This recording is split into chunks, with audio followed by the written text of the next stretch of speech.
Hello, good morning.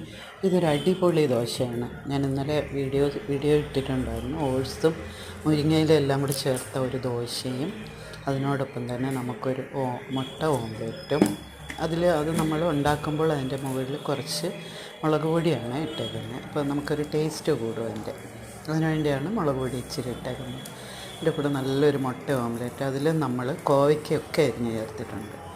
നമുക്കിതൊരു നല്ലൊരു പോഷകാംശമുള്ള ഒരു ദോശയും മുട്ടയും ഒരു ഉള്ളിക്കറിയുമാണ് നമ്മൾക്ക് ഇന്നത്തെ ബ്രേക്ക്ഫാസ്റ്റ്. ഈ ദോശ എന്ന് പറഞ്ഞാൽ നമുക്ക് ഏറ്റവും ഗുണമാണ്. എപ്പോഴും നമുക്കിത് നല്ല അസുഖങ്ങളൊക്കെ ഉള്ളവർക്ക്, ഷുഗറുള്ളവർക്കും എല്ലാം കഴിക്കാൻ പറ്റുന്ന ഒരു ദോശയും മുട്ടയും ഒക്കെയാണ്.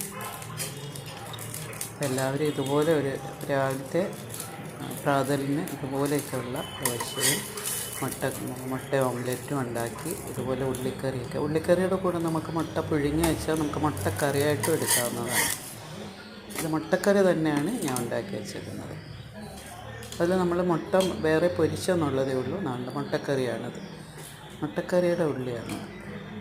ഒരു അടിപൊളി ബ്രേക്ക്ഫാസ്റ്റാണ്. എല്ലാവരും ഇതുപോലെ ട്രൈ ചെയ്ത് നോക്കണേ. Thank you.